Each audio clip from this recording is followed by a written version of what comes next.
Okay, we are coming now to the topic number 4, the role of national parliaments in successful decentralization process.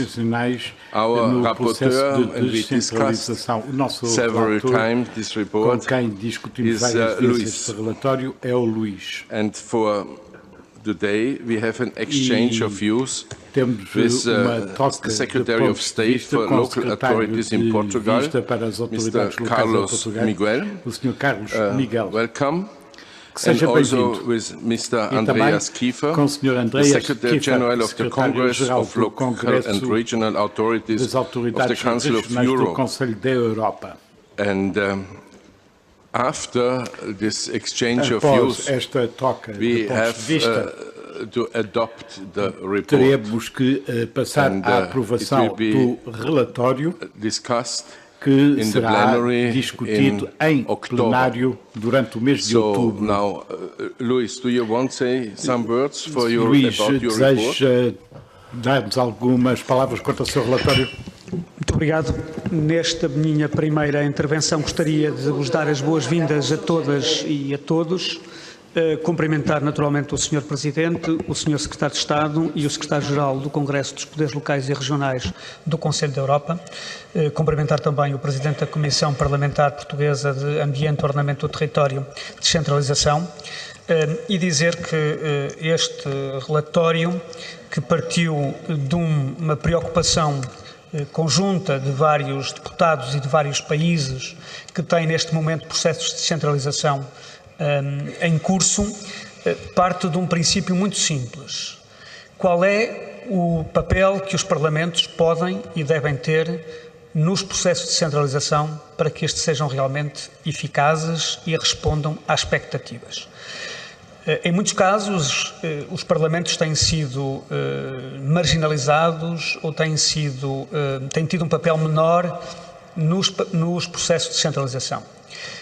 E, naturalmente, tendo os parlamentos um papel importante na aprovação das leis, na aprovação dos orçamentos e no acompanhamento e fiscalização de processos deste tipo, é nossa opinião que eles devem ter um papel central desde a primeira hora dos processos de descentralização até ao seu acompanhamento. O que nós procuramos foi, sobretudo, perceber o que é que está a acontecer nos vários países europeus. Quais são essas tendências? Em segundo lugar, quais são os fatores que, de alguma forma, contribuem para o sucesso e para o fracasso, noutros casos, dos vários processos de descentralização? E, em terceiro lugar, como é que nós podemos, de alguma forma, recomendar aos vários governos que introduzam nas suas práticas e nas suas decisões um conjunto de recomendações que, no final, façam destes processos que são fundamentais, não só em matéria de consolidação da democracia, de aproximação e aprofundamento de um conjunto de práticas fundamentais mesmo na defesa dos direitos humanos e na promoção de uma maior igualdade social e territorial. Dizia que é importante que os governos possam melhorar essas práticas. Gostaria também de dizer que este relatório só foi possível porque desde a primeira hora houve um entendimento e uma colaboração muito estreita com o Congresso dos Poderes Locais e Regionais do Conselho da Europa. E foi também muito importante que, no seio das outras instituições, nomeadamente o Comitê de Democracia e Governança e a Comissão de Veneza, trabalhamos em conjunto no sentido de fazer deste relatório um documento importante e um documento no qual se pudessem refletir as várias sensibilidades, as várias posições e também que cada um assumisse o seu papel no seio da Assembleia Parlamentar, no seio do Conselho da Europa. Eu quero agradecer, portanto, ao Andreas Kiefer o contributo inestimável que o Congresso deu desde a primeira hora e, naturalmente, agradecer à Júlia e à Maren, que antecedeu todo o trabalho desenvolvido sobre a direção da Tânia, desenvolvido pelos serviços que apoiam esta Comissão, e sem esse trabalho muito relevante, nada disto seria possível. Naturalmente, poderemos melhorar alterar tudo aquilo que entenderem, porque este documento ou este relatório pretende espelhar todas as sensibilidades e colher o maior consenso possível, como deve ser em documentos e em relatórios desta natureza. Muito obrigado a todos. Thank you, Luís. Muito obrigado, Luís. Gostaria de acrescentar 2 ou 3 frases. O seu relatório chega na altura devida. Este ano, em que temos o 3º aniversário da Carta Europeia para as autoridades locais, que estamos a celebrar. O que nos dá a melhor das ocasiões para poder discutir disto, e vamos continuar a presidência croata do Conselho dos Ministros, que trata da descentralização, que é uma das nossas 3 prioridades. E agora gostaria de dar a palavra ao Sr. Miguel, e depois de Miguel darei a palavra ao Sr. Kiefer, e depois acolherei as vossas perguntas específicas que tenham a ver com a descentralização e o autogoverno das autoridades locais e regionais. Com a devida vénia. Excelentíssimo Sr. Presidente da Comissão de Assuntos Sociais, Saúde e Desenvolvimento Sustentável do Conselho da Europa, Stefan Chenard.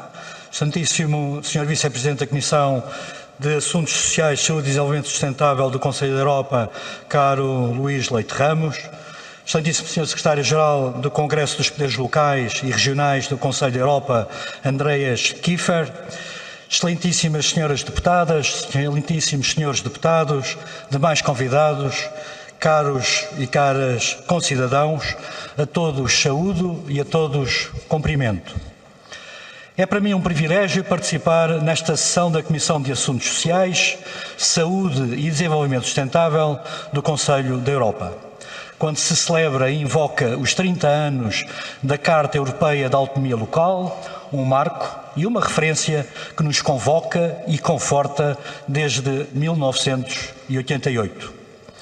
Esta sessão e esta invocação, em Portugal, assumem particular significado quando o Governo, a Assembleia da República, as autarquias e os cidadãos discutem a natureza e a extensão do poder local no presente e no futuro da administração pública nacional. Com um propósito reformador único, o Governo encetou um processo de profundas reformas, recentrando e evidenciando as autarquias locais como agentes da administração do Estado, mais próximas e mais eficazes, tornando mais equilibrada a administração pública. O Governo tem consciência e não esquece que a OCDE considera Portugal como um dos países mais centralizados da Europa. É com esta consciência e com a determinação de quem tem um saber de experiência feito, que o Governo encara este desafio com enorme confiança na capacidade de fazer e servir dos municípios e das juntas de freguesia. As autarquias locais são atores de uma história de maior sucesso destes 44 anos de democracia portuguesa. Após as primeiras eleições livres em 1976, os autarcas sempre souberam bem interpretar as necessidades e o querer das populações e do país. Foram eles que asseguraram as infraestruturas básicas, depois construíram os equipamentos necessários, mais tarde assumiram os serviços à população e hoje dão prioridade à economia e à atratividade dos seus territórios. É com os autarcas que o Governo quer alicerçar a reforma do Estado, fazendo da descentralização de competências da administração central para a administração local a reforma das reformas. Como bem diz o Primeiro-Ministro, António Costa, a descentralização é a pedra angular da reforma do Estado. Foi com esta convicção que há 2 anos o Governo iniciou um processo de diálogo e consensualização com a Associação Nacional de Municípios e a Associação Nacional de Freguesias, cuja parceria enaltecemos publicamente e sempre com a Assembleia da República presentes nas mesmas. Trabalho minucioso, transparente e profícuo, cujos resultados legislativos estão aí.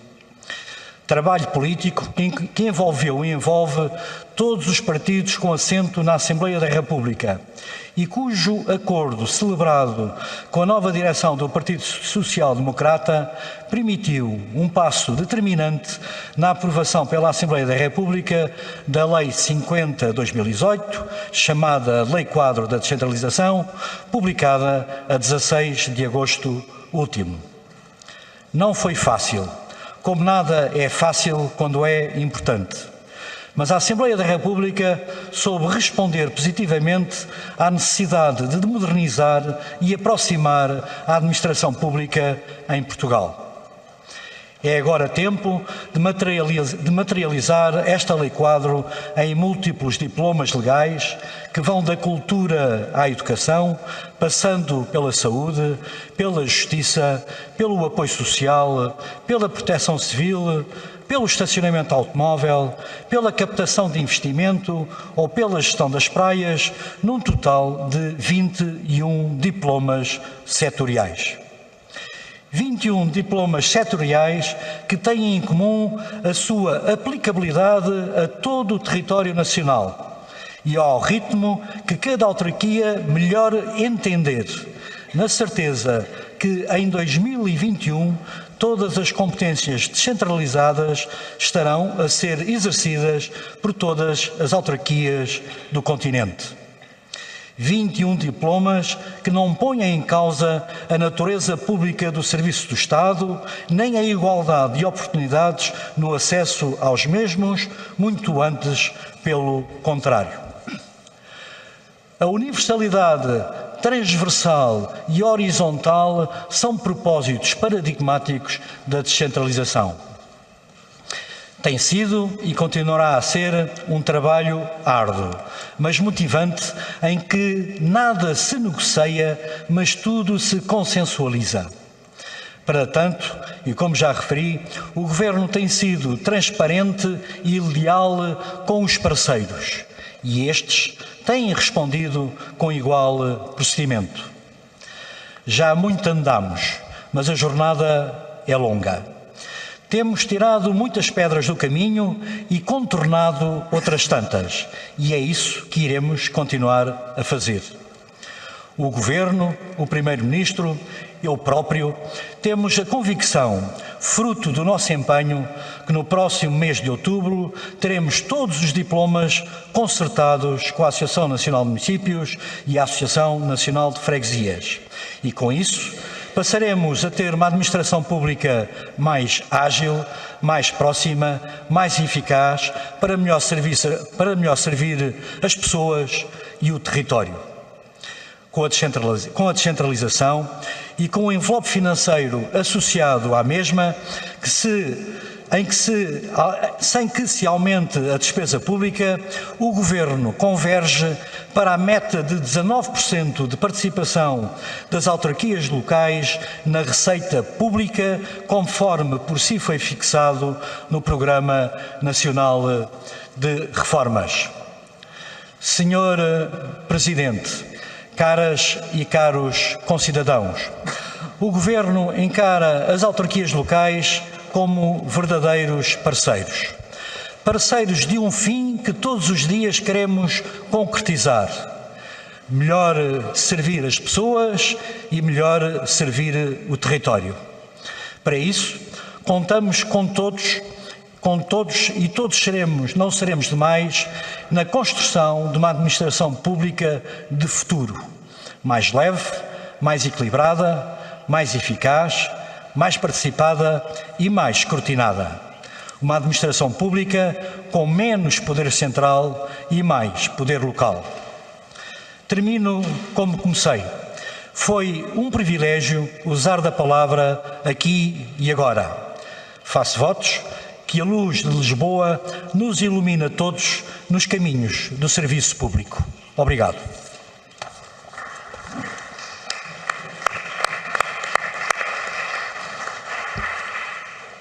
Mr. Miguel, we are honored that you are with us. Estamos muito honrados por ter connosco e agradecemos as suas palavras, bem como as suas emoções que perpassaram pelo seu discurso. Será que há alguma pergunta urgente endereçada ao Sr. Miguel? Se for o caso, façam-no agora. Se não for assim, dou desde já a palavra ao Sr. Andreas Kiefer, secretário-geral do Congresso das Autoridades Regionais e Locais do Conselho da Europa. No dia quinta-feira, em outubro, quando discutirmos em plenária este relatório, o Presidente das Regiões também tomará a palavra no plenário. Thank you very much, Muito obrigado, Sr. It's a pleasure and an honor to be here. Luis Leite Ramos, you managed to bring together the three political actors of the Council of Europe dealing with decentralization, governments represented by Mr. Miguel, Parliament represented here by the host, the Parliamentary Assembly, and the Congress of Local and Regional Authorities. I will have the honor to meet again Minister Cabrita tomorrow to address the Congress session to inform our members last year about the state of decentralization, and we will discuss the implementation and also see where the Congress can contribute with the experience from the other 46 member states in decentralization. Em termos de descentralização. Descentralização é um processo difícil que precisa conhecimentos, mas também política, que é alguma coisa que não se pode ter a partir de termos que tratar dos representantes das associações e por aí fora.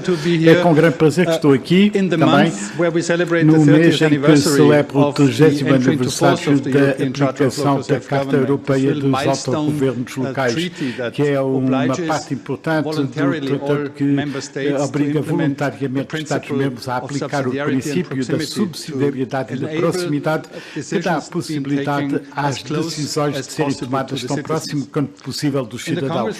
No Congresso estamos muito satisfeitos por ver que este relatório preparado pelo Sr. Leite Ramos aparece nesta altura, porque se pode ver que em alguns países há tendência para recentralização, tendências em que há as forças dos diferentes níveis estão em declínio e este relatório mostra bem o papel dos governos, mas nomeadamente dos parlamentos em termos do processo de descentralização, papel que muitas vezes é deixado de lado. Alguns governos tentaram a recentralização dos poderes e as competências dadas às autoridades locais, nomeadamente para que diminuam os seus recursos financeiros, para que possam aprovar uma abordagem de parceria e as melhores ideias e experiências que possam prover do lado prático, que possam tratar das mudanças societais e económicas. In all the bodies, we cannot adopt a wait-and-see approach when local democracy is losing ground and the positive and constructive effects of the proximity of service and democratic institutions to citizens are being denigrated. When the readiness and ability to contribute capacidade de dar contributo para encontrar soluções é algo que é deixado de lado e não é encolhido facilmente. Razão pela qual o Congresso vê com bons olhos a proposta de relatório e resolução que confirma o papel dos Parlamentos Nacionais para dar apoio à descentralização e reforçar a democracia local com pré-condição do bem-estar e da segurança democrática das nossas sociedades. Quando a Carta for aplicada, não sabemos se todos os Estados-membros do Conselho da Europa se juntarão, mas desde 2014, a altura em que em San Marino, em Mónaco e Andorra foram os últimos dos países a ratificar os tratados, ficamos muito honrados por ver que todos os Estados-membros se empenharam para estes valores, o que não é pouca medida algo que foi conseguido pelos Parlamentos Nacionais. E porquê? Porque os Parlamentos Nacionais têm o papel de ratificar a a Carta, como segundo passo para estabelecer o quadro institucional para este processo de descentralização a favor dos governos locais e regionais, que podem passar o escrutínio dos governos e voltar para que se possa apoiar os empenhos da Carta na base dos relatórios anuais dos Parlamentos. São os Parlamentos também que têm a possibilidade de levar à consolidação das instituições democráticas a todos os níveis, a nível nacional, a nível regional e também ao nível local. Não esquecendo quais são os requisitos da Carta Europeia dos autogovernos locais e regionais. O secretário-geral do Conselho da Europa, em 2016, no seu relatório atual, cito que há uma tendência estranha para o nacionalismo e vemos que há alguns Estados-membros que aprovam leis que vão contra as normas nacionais ou desafiam a aplicação dos tratados internacionais, como a Convenção do Conselho da Europa.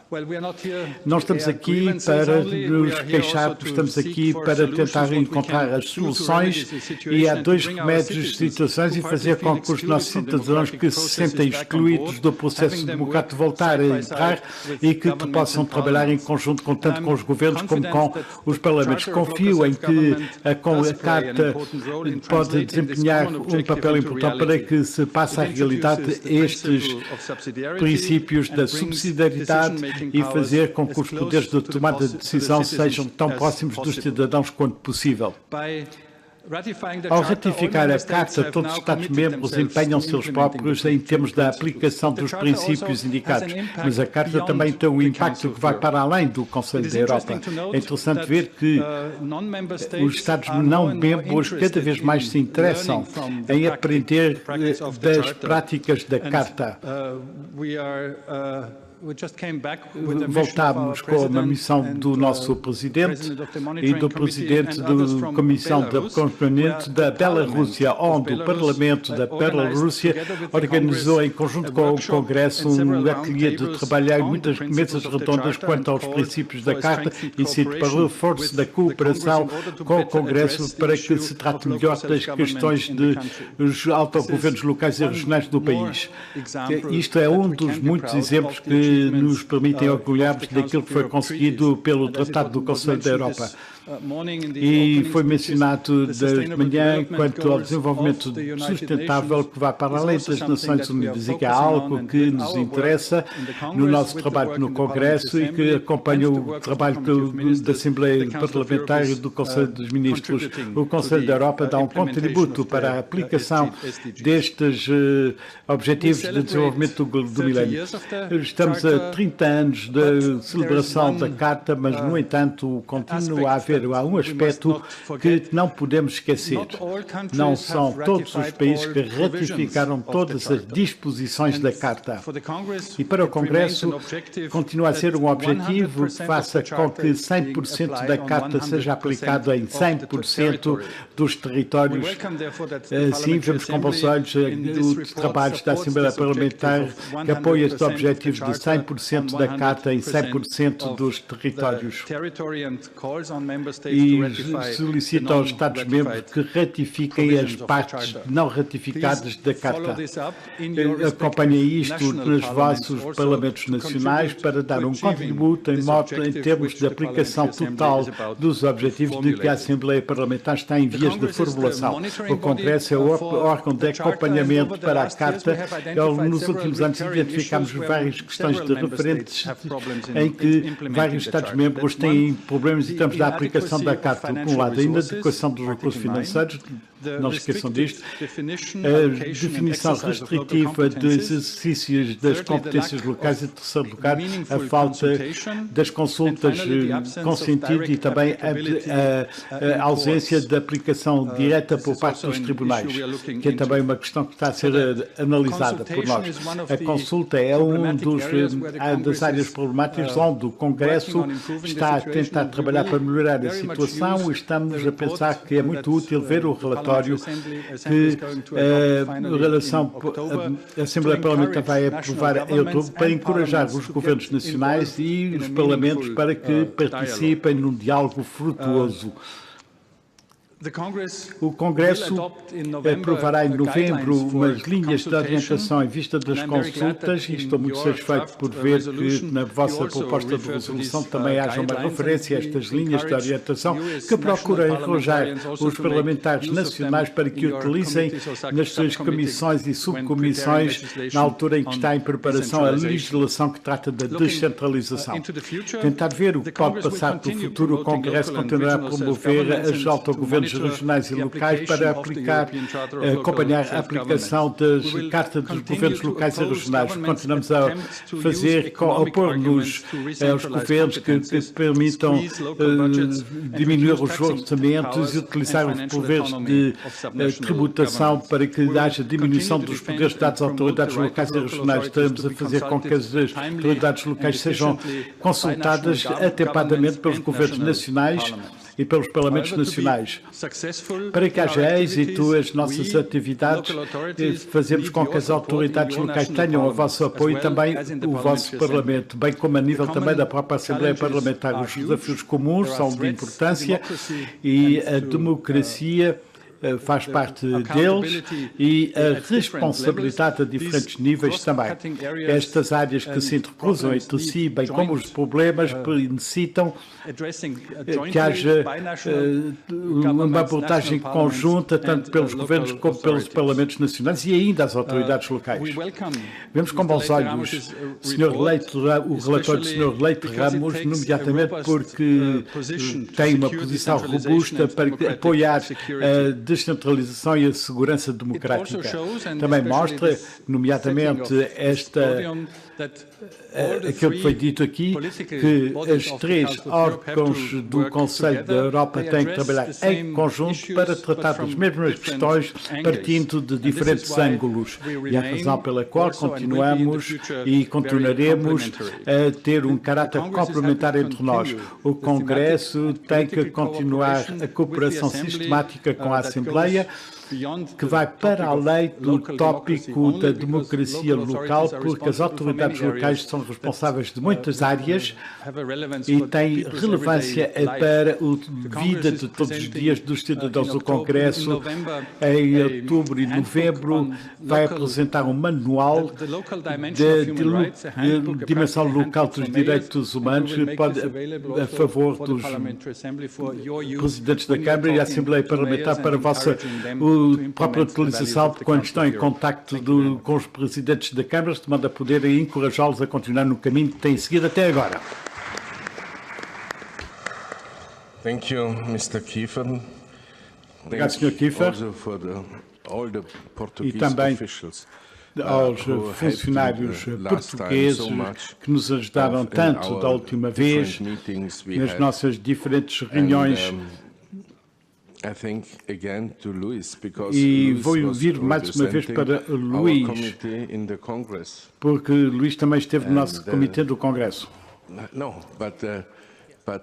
Mas prometi ao Sr. Kiefer que viremos a nomear uma nova pessoa e que essa nova pessoa seja o Sr. Greux, suíço, Jean-Pierre Greux, que acompanhará as pegadas do Luís. Agora, caros colegas, quaisquer perguntas endereçadas aos nossos peritos ou relatores. Façam favor. No Reino Unido, desde há um certo número de anos, temos vindo a descentralizar o processo de planeamento que se debruça sobre os indivíduos que controlam as agregações de planeamento que funcionam nas aldeias. Mas uma das dificuldades que aparecem é que muitas dessas pessoas gostam da descentralização até que haja tomada de decisões por um dos conselhos de que fazem parte e que muitas vezes têm uma posição contrária e assim recuam para ficar em paz e que deixam um pouco de lado. Terá algumas sugestões em como se possa ultrapassar este recuo por parte das pessoas que participam nesses trabalhos?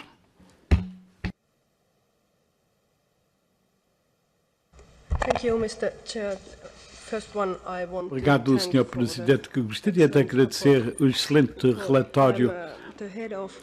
Sou o chefe I'm the head of the Finnish sparsely populated areas da área menos populada da Finlândia. Estamos a tentar encontrar meios que nos permitam fazer com que haja mais vida na parte mais rural. Que trata de áreas em que há 68 pessoas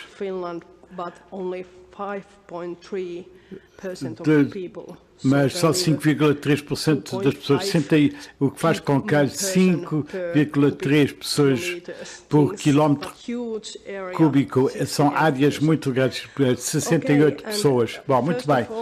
Para começar, Maria, que é coisa também da Finlândia. Temos algumas instituições governamentais que funcionam em separado em termos das instalações nessas áreas, coisa que é muito importante, essas instalações. Em primeiro, o acesso, os transportes e uma rede que tenha que ser suficientemente boa para que as coisas se tornem possíveis e que as pessoas possam ter vontade de voltar às zonas de onde provêm, porque as pessoas, se as pessoas estiverem contra, nada funciona.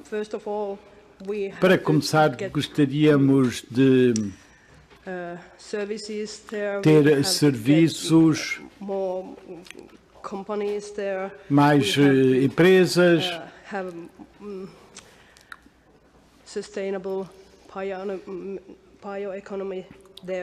e ter também uma economia sustentável.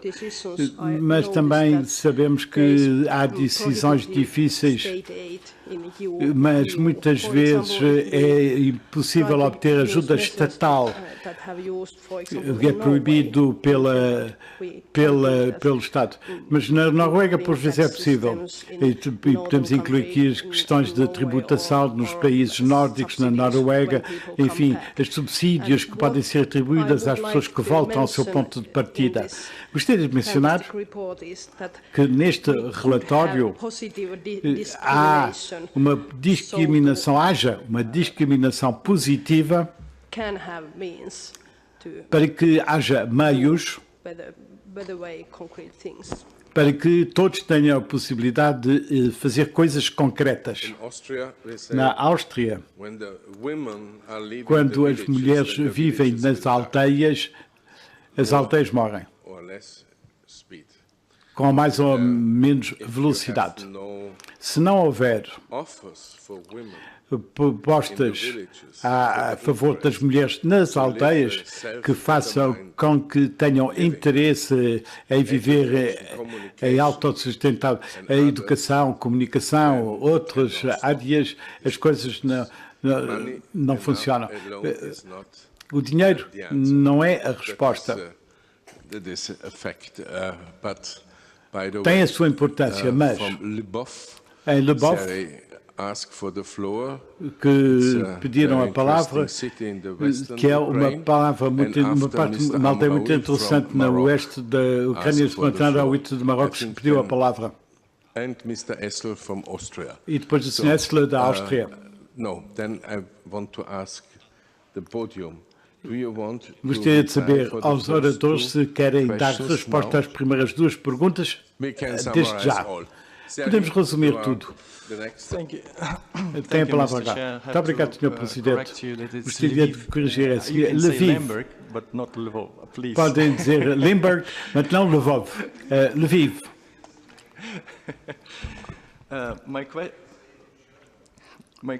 A minha pergunta, as minhas perguntas, três perguntas aos nossos oradores e talvez a nós próprios.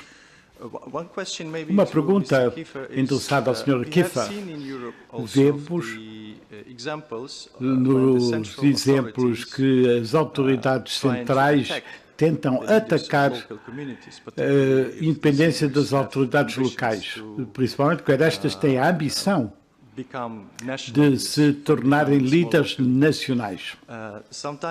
Por vezes, e em muitos países há descentralização, sabemos que Portugal e outros países têm governos centrais que têm muitos utensílios de recursos que permitem influenciar ou restringir as autoridades locais, abusam desta posição a seu favor. O aspecto, a dimensão política, e isto poderá ser objeto de debate para saber quem tem razão e quem não tem, mas muitas vezes as autoridades centrais abusam do seu poder em termos, por exemplo, de perseguição política. Não sei se na qualidade de Congresso podem desempenhar um papel de zelador das autoridades locais, que os presidentes da Câmara precisam de proteção e falar a partir do momento em que vê que em determinadas instâncias abusam neste ou noutro país. Isto pode ter impacto em termos de alteração de comportamento a nível das elites das autoridades centrais, mas pode inspirar, pelo menos, e permitir que haja um reforço das elites locais para que possam defender melhor os seus direitos e continuar a trabalhar em benefício das próprias comunidades. A segunda questão tem a ver com aquilo que foi discutido na Comissão. Nós tivemos em todas as reuniões em que a discrepância, desequilíbrios quanto à descentralização dos recursos financeiros em termos das responsabilidades também.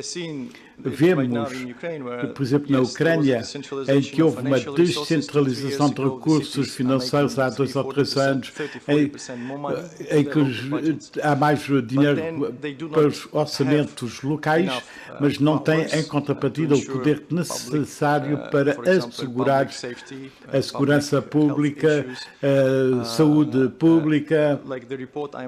Como estou a trabalhar num relatório que tem a ver com a poluição do ar e vejo que 60% das pessoas vivem nas cidades, mas estas não têm poder suficiente para regulamentar as questões do ar. Algumas têm algumas, outras não. E, no fim, isto é a responsabilidade dos autoridades locais de ver o que se passa. Se tiverem dinheiro e se têm recursos, mas sem ter o poder de regulamentar e de tomar decisões, as coisas tornam-se problemáticas. A questão fica assim, tentar saber se não poderia haver uma ideia a nível supranacional, talvez o Conselho da Europa ou outras organizações, que estabeleçam uma lista, ou pelo menos um projeto, um documento, onde apareça a lista dos poderes, talvez sob os auspícios de alguma convenção internacional, do governo dos presidentes da Câmara, que fiquem obrigados ou tenham o poder para poder desempenhar um papel mais importante em termos do contributo que podem dar para encontrar as soluções destes problemas com caráter mundial. O problema é sempre o poder, a pressão sobre os parlamentos, sobre os governos centrais para poder regulamentar. E última pergunta, Sr. Presidente, talvez seja a ideia para a Comissão a relegação com este relatório para que haja uma declaração que trate, talvez, ou uma declaração. Bom, os parlamentos têm, por vezes, podem desempenhar um bom papel, mas também podem desempenhar um papel negativo. E hoje aquilo que se pode ver é que quando os parlamentos estão a atrasar a altura das eleições locais, pois bem, isto é um problema na Ucrânia, aparecem 2 instâncias. Quando morre um presidente da Câmara, há uma luta entre os diferentes grupos políticos e alguns têm boas ligações com o partido no poder. Há atraso porque o presidente substituto é do partido do poder e, portanto, não quer que haja nomeado um novo presidente porque o presidente substituto é do partido. Outro problema, quando há uma descentralização e sua reforma, as unidades administrativas tornam-se maiores e, portanto, menores em quantidade, menos recursos que lhes são atribuídos, as eleições pelo Parlamento são atrasadas para nomear estes novos órgãos administrativos, que são aquilo que poderíamos chamar as municipalidades reformadas. Em comitê, em ligação com este relator, talvez pudesse apresentar uma declaração instando os Parlamentos a parte de uma resolução, talvez, para não atrasar e nomear, haja eleições a partir do momento que haja um atraso significativo, porque estamos a violar os direitos das autoridades locais para que possam eleger os seus próprios líderes. E peço desculpa pelo tempo. O Sr. Amraoui. Merci, Monsieur le Président. Muito obrigado, Sr. Presidente. O êxito do processo de descentralização associado ao direito ao desenvolvimento e à igualdade de oportunidades depende dos meios financeiros e humanos de que os poderes locais ou regionais possam dispor. E isso é ainda mais evidente para autarquias pobres que dependem muito de um orçamento de solidariedade, isso por parte do Estado ou do dos poderes regionais na repartição da riqueza. Agora, mesmo que os parlamentos tenham um papel fulcral, uma vez que deles depende o orçamento do Estado, não têm um papel direto. Depois, segundo ponto, a acumulação de mandatos nos vários países. Qual é o impacto positivo ou negativo sobre o processo no vosso entendimento? Okay, und als letzter Herr Essler von Österreich. Muito bem, colega da Áustria. Muito obrigado, Sr. Presidente. Quando falamos de descentralização, obviamente também estamos a falar do ordenamento territorial.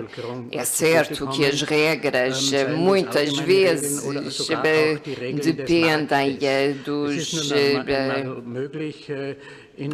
urbanos, por assim dizer, regras de planeamento ou de mercado.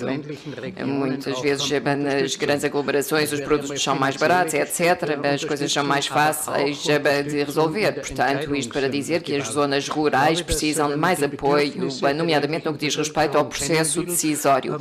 Ou seja, as necessidades das populações rurais, se as quisermos não só conhecer como apoiar, tem de haver um investimento para ajudar estas populações rurais a poderem tomar as próprias decisões. Aliás, eu gostaria de agradecer à ANRES e ao CPR e tudo aquilo que é feito nesse sentido.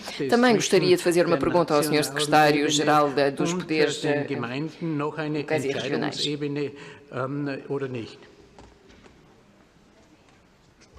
E em relação a Portugal, será que há também outros níveis de decisão para além do nível local e regional? Portanto, peço aos intervenientes que deem as suas respostas sucintamente, uma vez que ainda temos de aprovar um projeto de resolução por parágrafos e no conjunto, e ainda teremos de avançar para o ponto 6. Portanto, por favor, queiram dar respostas curtas de modo a podermos prosseguir os nossos trabalhos. E peço desculpa aos intérpretes, mas é possível que tenhamos cerca de 10 minutos de atraso. Por favor, concedam-nos, não me matem à hora do almoço, diz o Presidente.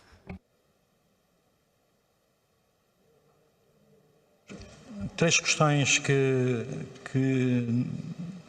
eu sou, digamos, estou mais desperto para as mesmas. A primeira questão tem a ver com o planeamento do território.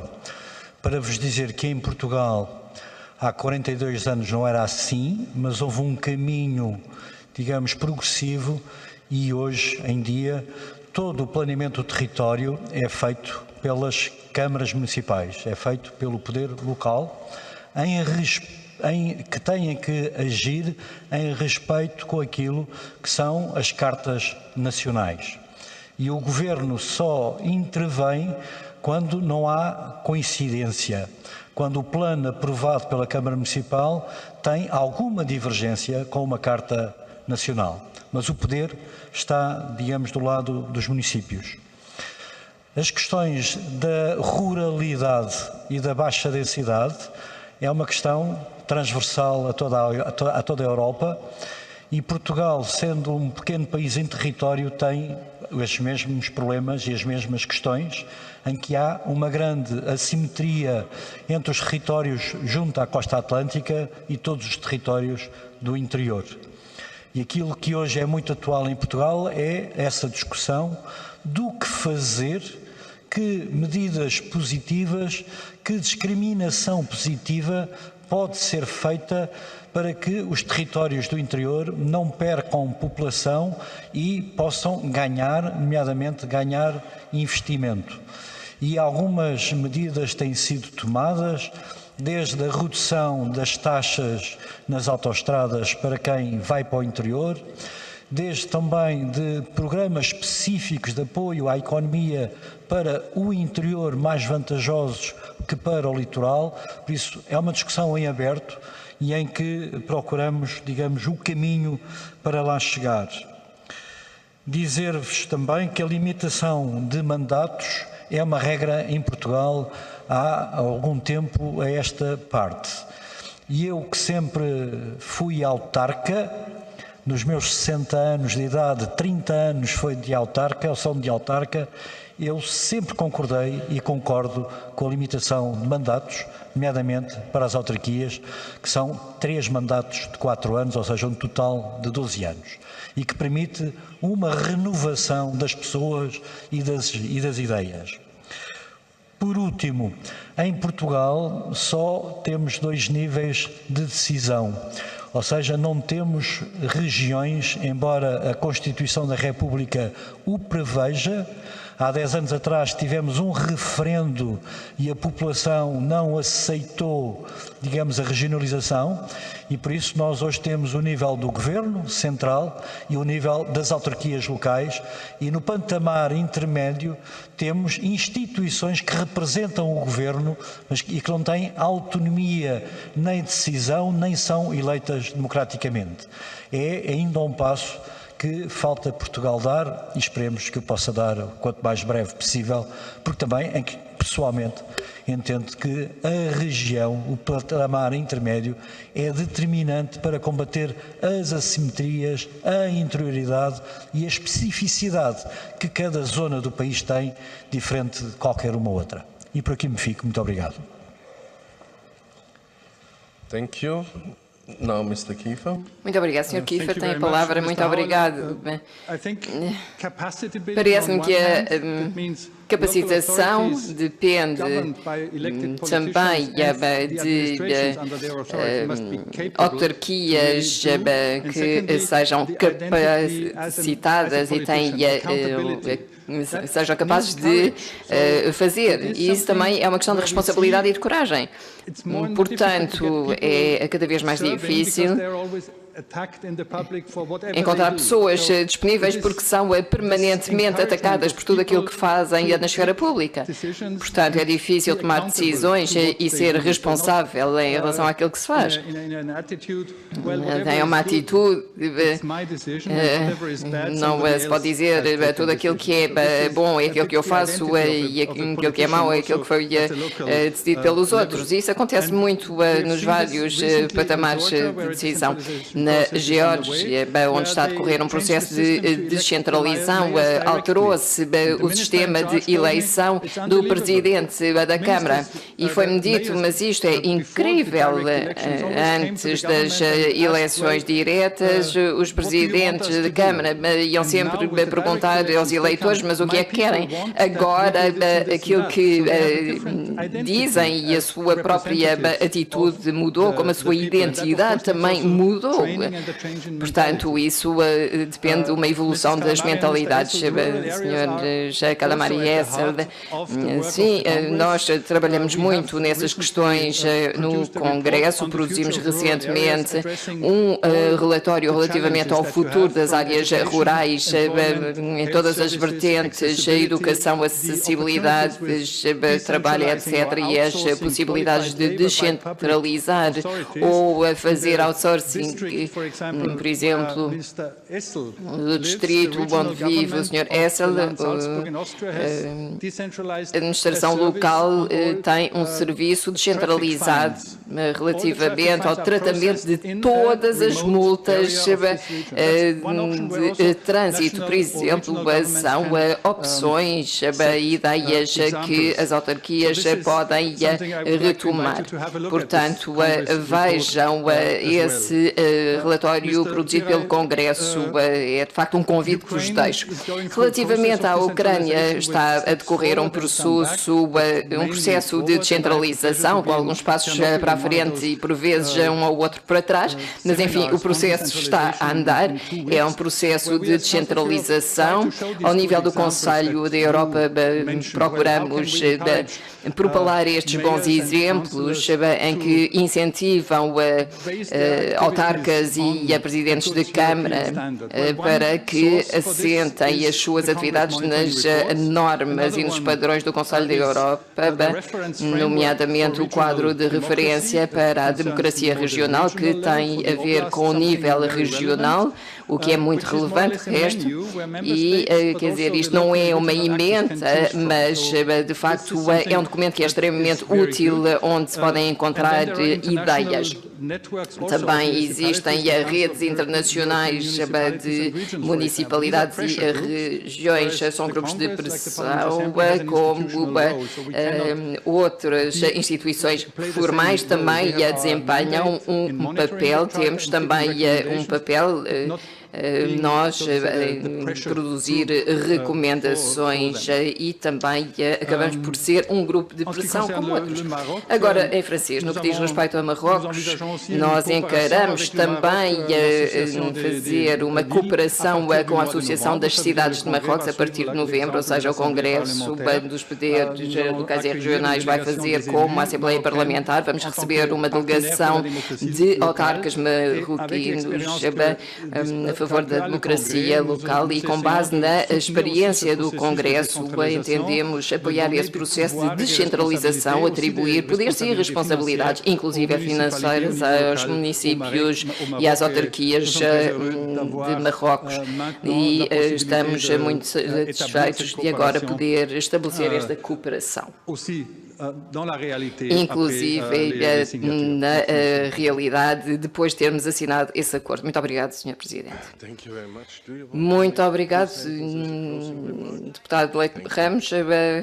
Última palavra. Muito obrigado. Queria primeiro agradecer os contributos do Sr. Secretário de Estado do Poder Local, os contributos do Sr. Secretário-Geral do Congresso dos Poderes Locais e Regionais e os contributos de todos aqueles que intervieram e as questões e as sugestões formuladas.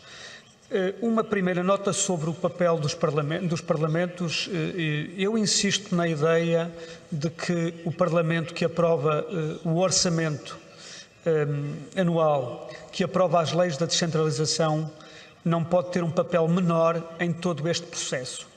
Mas, mais do que aprovar a lei, as leis e o orçamento, o Parlamento tem o dever, a obrigação, em todos os sistemas e em todos os países, de acompanhar processos desta natureza. E julgo que até agora esse papel da monitorização, da avaliação e do acompanhamento em geral de processos com esta complexidade e com esta sensibilidade não tem sido feito. Tirando alguns países que têm bons sistemas desta natureza, os outros não têm feito e, do meu ponto de vista, o papel dos parlamentos tem que ser reforçado. Há uma dificuldade muito grande, é que nós temos sistemas políticos e temos enquadramentos constitucionais muito diversos. O Kiral levantou uma questão concreta, específica, relativamente a um sistema eleitoral a um sistema político que se verifica na Ucrânia, mas, por exemplo, que em Portugal e noutros países que têm um sistema ligeiramente diferente, a questão não se coloca. E as realidades são muito diversas. Mas eu considero que a ideia de produzirmos uma declaração ou irmos mais longe em alguns aspectos é importante. Mas eu chamo a atenção, e aliás, como dizia o Sr. Secretário-Geral, que no Conselho da Europa nós temos um conjunto de instrumentos que é possível aplicar e que grande parte dos países não os aplicou. Não só lembro, por exemplo, o protocolo adicional relativamente à Carta Europeia do Poder Local e Regional, do Poder Local e do autogoverno, e relembro também um conjunto de outras indicações em várias instâncias que não está a ser implementadas. E julgo que uma das formas de nós irmos um pouco mais longe é exatamente em cada um dos nossos países conseguirmos que haja um maior compromisso relativamente à democracia local, relativamente aos direitos políticos, sociais e outros das várias comunidades, e dessa forma julgo que colmataremos muitas das dúvidas e muitas das dificuldades aqui levantadas. E, portanto, eu acho que o grande desafio é nós continuarmos este trabalho, mesmo depois do relatório estar eventualmente aprovado e debatido, e podermos, de alguma forma, levar mais longe este esforço de mais democracia, uma democracia com mais qualidade e maior defesa e promoção dos direitos em todos os campos sociais, políticos, económicos e outros. Muito obrigado.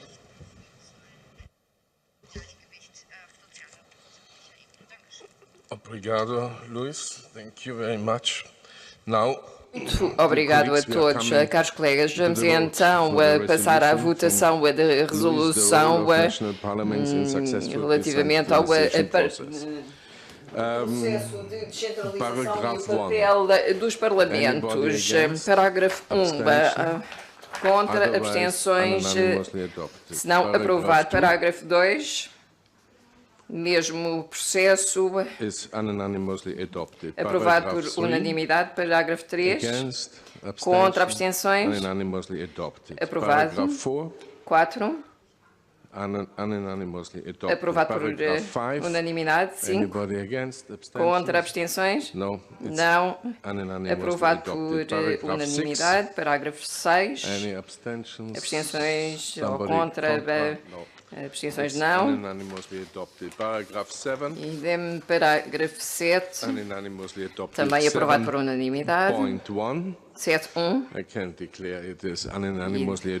também aprovado por unanimidade. 7.1.1, não há ninguém contra nem abstenções. Também é aprovado por unanimidade. 7.1.2. Estou a olhar à minha volta. Ninguém se manifesta. Portanto, também é aprovado por unanimidade. 7.1.3. Posso declarar que também é aprovado por unanimidade. Muito obrigado. Ponto 7.1.4. Estou a olhar à minha volta. Ninguém reage em redor. Portanto, também é aprovado por unanimidade. 7.1.5. Muito obrigada. Aprovado por unanimidade. Passamos ao parágrafo 7.2, portanto. Um título apenas, portanto não vou dizer muito mais. Senhor Presidente, voltando ao 7. 7.1.5. Sim, 7.1.5. Gostaria de ouvir o Sr. Ramos daquilo que referi. Os parlamentos que podem desempenhar um papel e ter um efeito positivo e negativo é que em muitos países os parlamentos, o Presidente interrompe. Deixe-me fazer uma pergunta, pode fazê-lo por escrito, uma vez que voltaremos a isso durante o comitê em outubro e poderemos implementar o orador. Bem, eu gostaria de sugerir uma formulação muito simples. Faça favor, Sr. Presidente. Talvez possamos acrescentar um novo parágrafo dizendo que, quando é aplicável, o Parlamento deve assumir de forma diligente o seu papel, nomeando ou definindo eleições em tempo útil. Pergunto ao secretariado. Faça favor de repetir. Quando aplicável, significa não forçosamente em todos os Estados, porque há Estados que não têm eleições locais, mas assumo que praticamente em todos os Estados os parlamentos deverão assumir o seu papel com diligência, definindo em tempo útil as eleições, sem atraso ou outro. Qual é o parecer do Sr. Relator?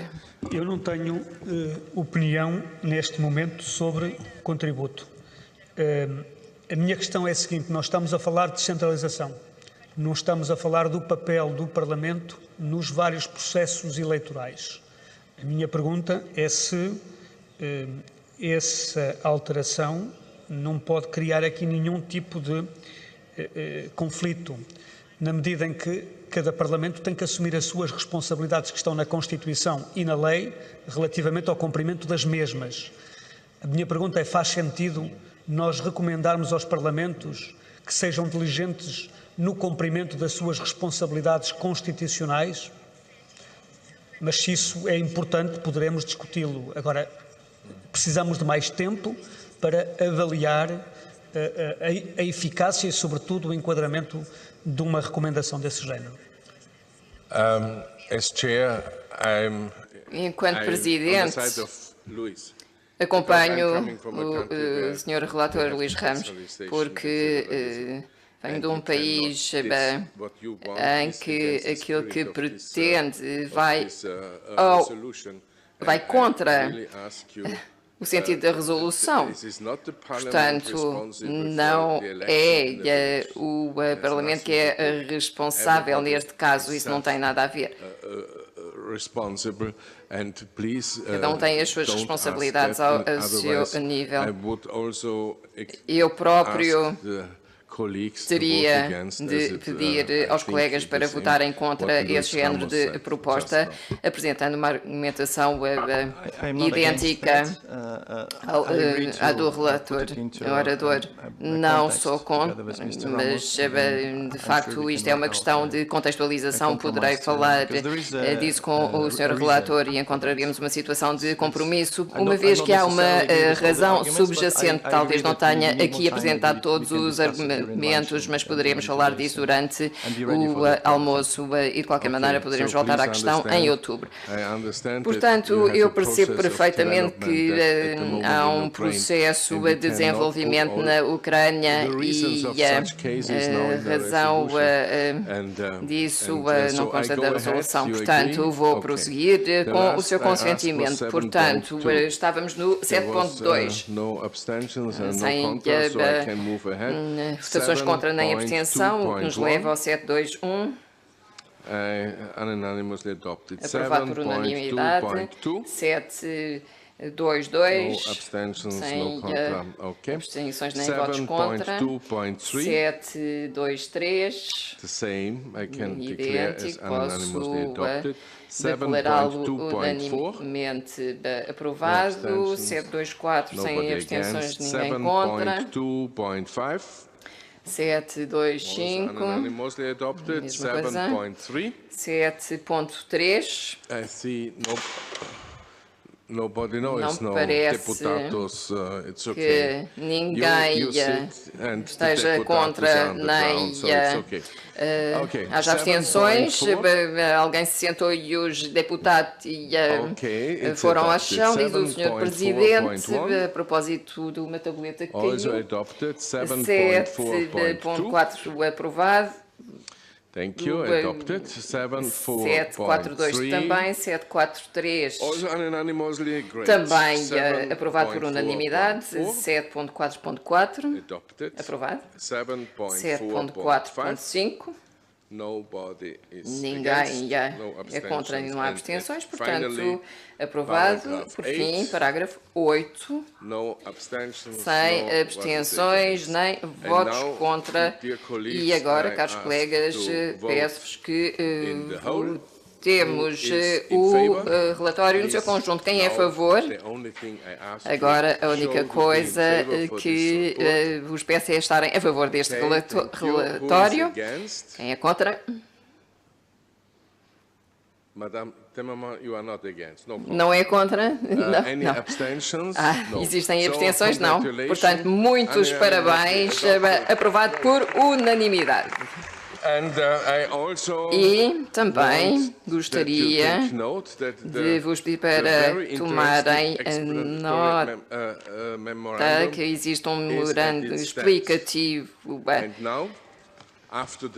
Depois desta votação, este relatório passou a estar aprovado. Muito obrigado a todos.